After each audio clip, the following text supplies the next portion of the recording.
14th.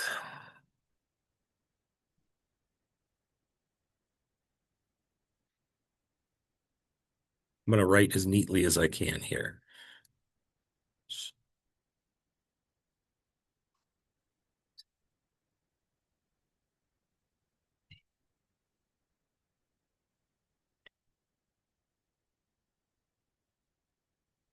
Oh man, you got my A plus handwriting this morning. Look at that. Woo.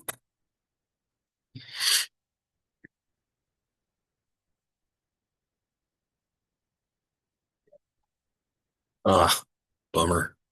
I used up all the good handwriting. I might have used up all my own. We'll see. So here's the setup for this, just so you have a little bit of buy-in on this. Math has the language of math, as you know, has rules. Uh, it, a fifth grade example would be we always reduce our fractions. A more high school example would be we never leave something like the square root of 8. We always break it down to 2 root 2. Um, we never leave negatives inside of fractions. So if you had like 5 over -2, you'd pull the negative out and make it -5/2. Stuff like that. There's little nuancy sort of things. And that one's not as much a rule as a preference, but this one is just a thing. It's a rule. And you're not allowed to have square roots in the bottoms of fractions. It's a thing. And the reason why where it gets its name, we read that and you think, what is going on? What does it mean to rationalize the denominator? If I gave you this, which is our first example, by the way, I guess for this to make sense, you have to understand what the square root of 3 is. There are two subsets of numbers within the reals, and their names are rational and irrational.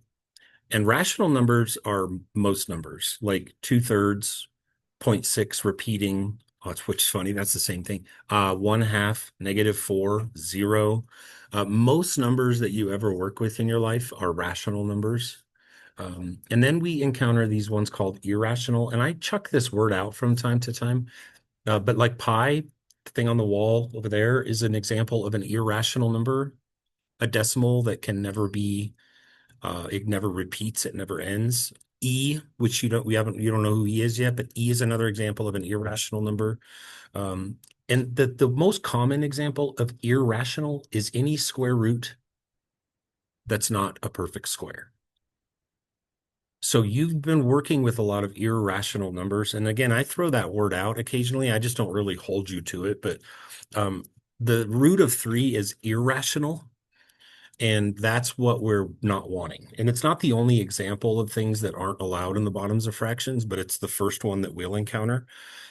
So the goal here is to take something that's irrational and make it rational. The verb for that is called to rationalize.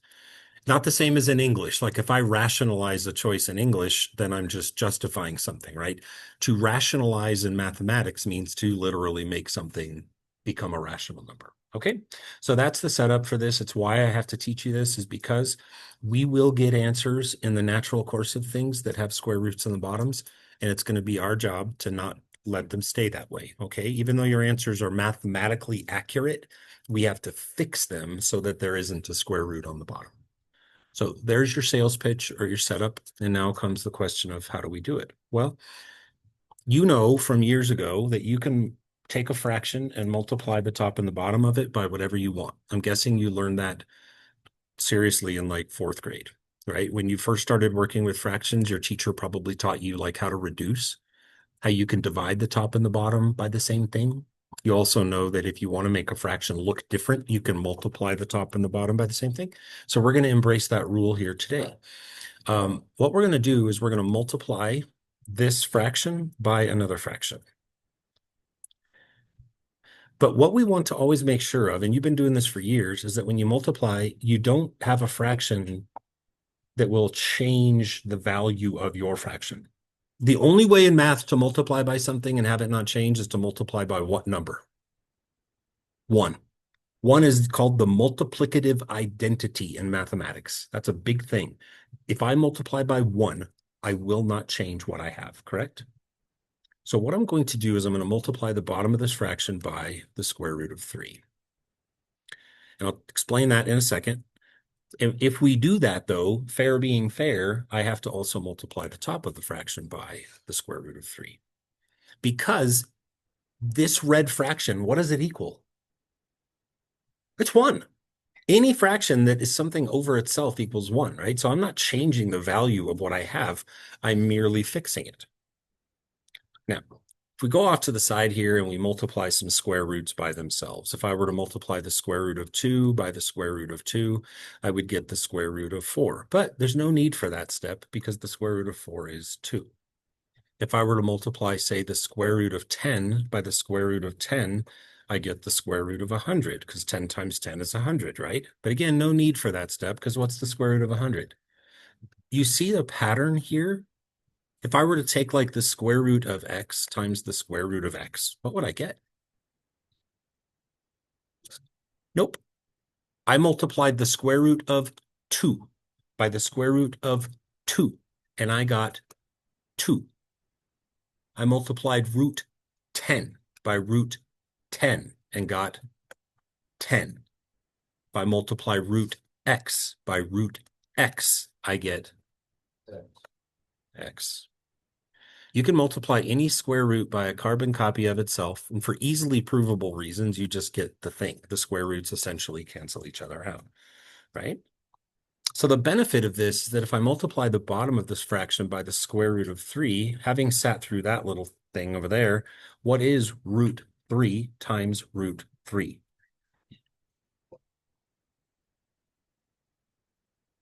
Root Parker times root Parker equals Parker.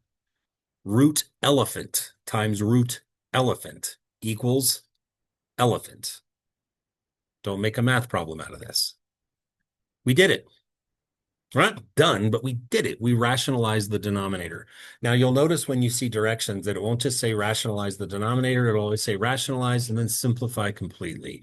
So now we have to consider what's going to happen, like the new dynamic that we've created. So what do we get on the top? Don't make a math question out of this. Good job, Will. It's just 6 root 3. So our job at this point now is just to step back and take a look and say, is there any cleanup work that I could do? This is no longer about algebra 2 stuff. This is just, can I clean? Is there anything you see that could clean?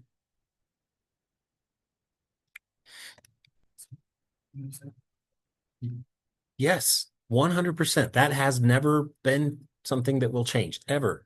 It never will. A 6 on the top of a fraction and the 3 on the bottom of a fraction, if they're both just regular rational numbers, are always in season. If I divide them both by 3, he becomes a 2, he becomes a 1, and the final answer to this question is 2 root 3. That wasn't so much a math problem per se as it was just a process. It's how we fix things. And don't worry, there's plenty of examples to come. And that strategy will not always be the best one, FYI. I'll show you where we need to bust out the bigger guns here in a little bit. So let's go again, round 2. Root 3 over root 8. We agree that the denominator needs rationalizing. What are we going to multiply by? Yep, whatever the bottom is that's irrational, multiply the top and the bottom by it. Again, I will change that song in about 4 examples. Okay, so for now, we're just going to keep cooking on this. This is easy. Multiply the top and the bottom by root 8. Well, first off, let's talk about the bottom. What do you get? 8. Done. The denominator has been rationalized. Woohoo! On the top, what do we get? Those roots aren't the same, so you can't think it's going to become rational. Say again. It's root 24. Right. Maybe I haven't explicitly said this yet. If you take a root of a number and multiply it by the root of a different number, you just get a root of their product, right? Easy peasy. But then we take a step back and look and say, wait, this isn't done. What's wrong with this answer?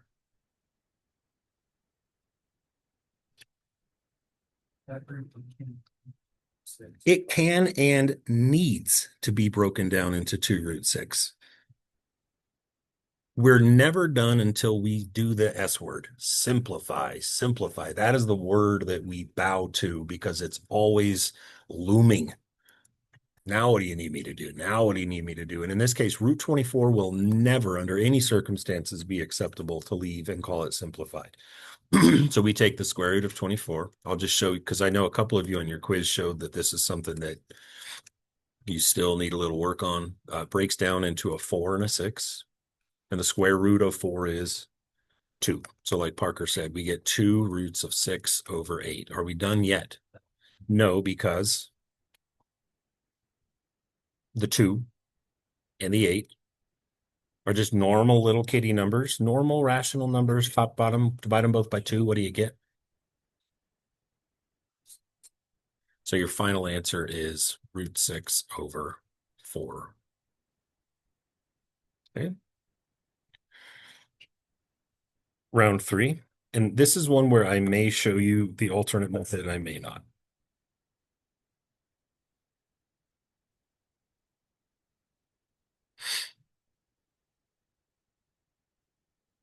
So I'm going to do this twice. This problem we're going to do twice. I just call the mental audible and decided we're double dipping on this problem. So let's do it the way I just showed you. What are we going to multiply by? Root 10 over root 10. Right? And of course, the simple answer, what do we get on the bottom? Done. We did it. Woo! We rationalized the denominator. And then on top, we've got a bit of a fire to put out. We're going to wind up with 7 roots of 150.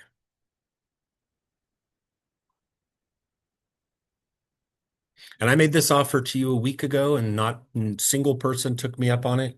And it cost several of you on the quiz. If you don't know how to break down square roots with 100% confidence, you need to ask for some help.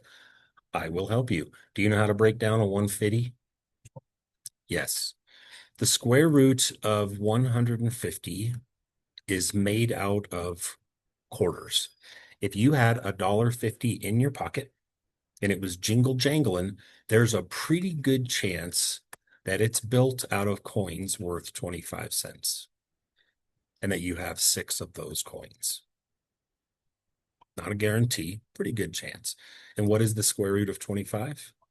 5. So the answer to that root broken down is 5 root 6. So anyone want to go big brain? Take a leap and tell me what the top currently equals. Here. Yeah. Is that okay?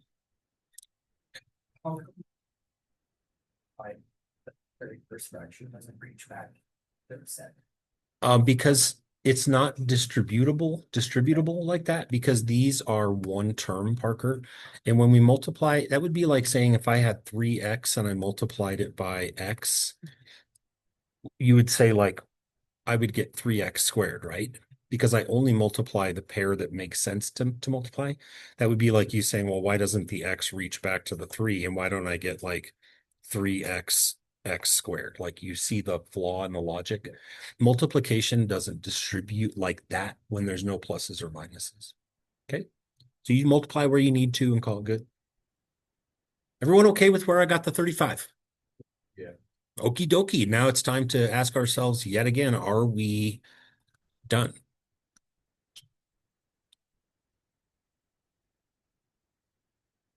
Nah, I see a couple shaking heads. No way. I see that there's 35 and a 10 that can both be divided by 5, which leaves him as a 7 and leaves him as a 2. And I wind up after all of that with 7 root 6 over 2. Got it? Rationalize, then simplify. We're going to do that problem again, and I'm going to show you a different way to do it, and you are going to give me feedback or not on whether you like this, because this, what I'm about to show you, will be absolutely huge on problems coming up here in a couple minutes. So if I have 7 root 15 over root 10, I would say almost all of you in this room, if not all of you, are perfectly fine breaking down the square root of 150. That wasn't a big deal, right? But as the numbers get bigger, foreshadowing, I'd like to not go there. Those numbers can be a little bit scary. So what you do is you start looking for things that these have in common. So listen, if you ever under normal circumstances were to write the square root of 15 as the square root of 5 times the square root of 3, I would question your sanity. So what are you doing? Normally it's a waste of time. Do it right now. I'm sorry to be rude. Please, where are my manners? Please do that. Write that down. Trust me. I'm going somewhere with this. You might say, well, I thought we were supposed to do that. Well, I know, but look at the bottom now. I could break the root of 10 into root 5, root 2. And this is sweet because what do you notice? Uh, yes, they do. This and this are identical. And as you know from fractions, any identical stuff top bottom is gone. And now your new problem that I would ask you to do would be 7 root 3 over root 2. So you're not done. It's just a way to keep from getting really big numbers. Slick. Is it necessary in a little problem like that? Nah. Kind of cool. So let's work this problem now just so we can sleep well tonight and verify that this does in fact equal what the one above it does. What would we multiply this one top and bottom by? Root 2, giving us 7 root 6 over 2. Done. Just like that. Oof. See? Isn't that neat? Next one. 3 root 8 over 5 root 10. You're going to find so many little shortcutty fun tricks.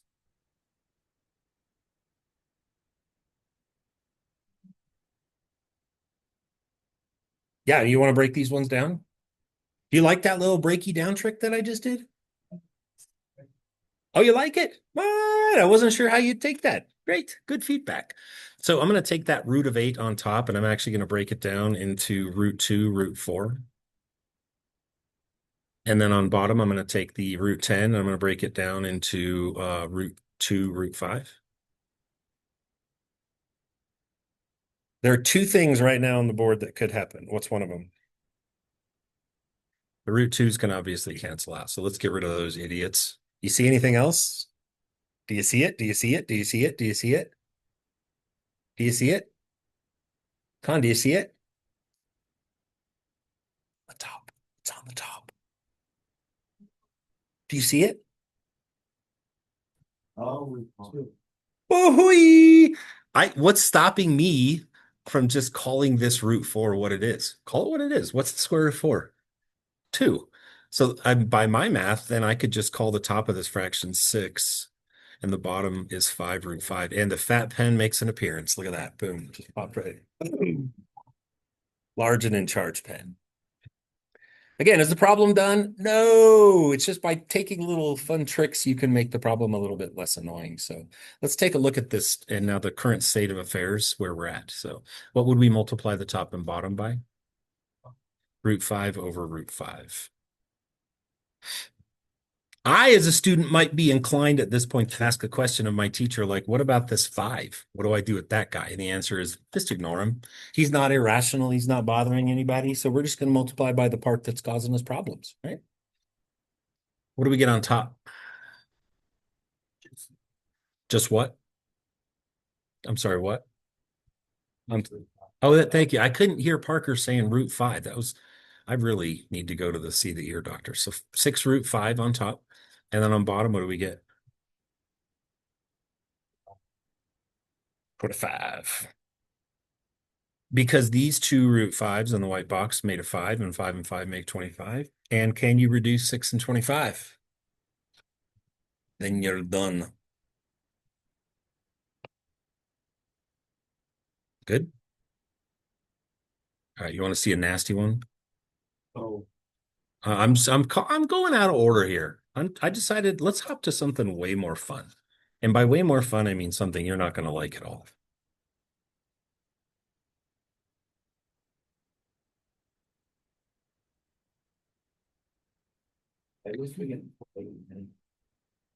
Yeah. So you can see now why I showed you the other way to do it because listen, some of you just routinely are going to just not worry about that cleaning step first. If you're good at roots, you're just going to multiply the top and the bottom by whatever and just call it good. It's easy. But this one, you wouldn't want to go there because if you multiply the top and the bottom both by the root of 112, you're going to wind up with the square root of something that's over 4,000. I don't want to deal with that, and you don't either. So what we're going to do is we're going to dig in and we're going to start thinking about how can I break down the square root of 40, right? So let's come up with some creative ways to break down the square root of 40. Okay, so I could make it into a 4 and a 10. That works for me. You guys good with that? Yeah. Okay. So you can, and by the way, you don't have to do this top and bottom as a pair. Like this is a really creative process. So I could right now just call this 2 root 10, and I can replace what's in this red box with what's in this red box. I can do that, right? So I could rewrite the top now. I'm recording this so I can do things like this. I can rewrite the top now as 18 root 10. But I'm still not out of the woods because that square root of 112 is a nightmare. But you've seen this number before. Is anyone just by chance familiar with how 112 breaks down? Yes. Oh,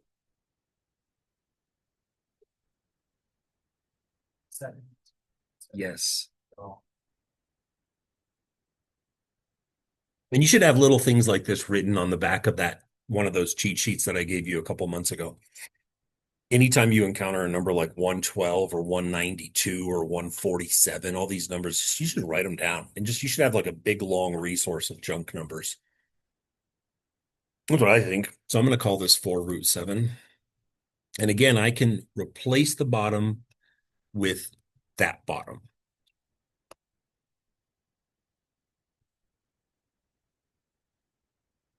And 10 people out of 10 surveyed said they would rather do that problem than the one before it, even though they're the same thing, right? So let's hop to it. At this point, any initial early progress has been made. We're kind of done. Now it's just time to go. What are we going to multiply the top and the bottom both by? Root 7.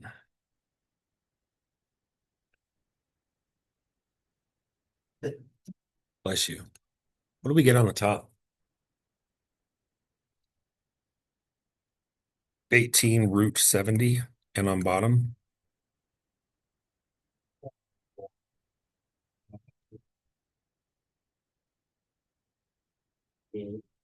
28. What's nice is putting in the work on the front end of this problem.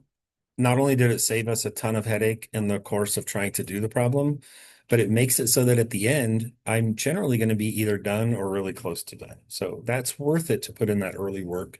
There's only one thing left to do. What is it? You can try to break down the square root of 70. And I think the way I phrased that, I probably gave away too much. But the only factors of 70 are 2 and 35, which are trash, 5 and 14, which are trash, and 7 and 10, which are trash. Right? If you were to look on your little factor sheet, you'd see those are the only ways to make 70, which proves that 70 is a dead root. So that's not what I need to do. What do I need to do? Simplify the rational ones, the easy, the little elementary school part. What's stopping me from reducing 18 and 28? Divide them both by what? 2, creating a 9 and a 14. What's my final answer?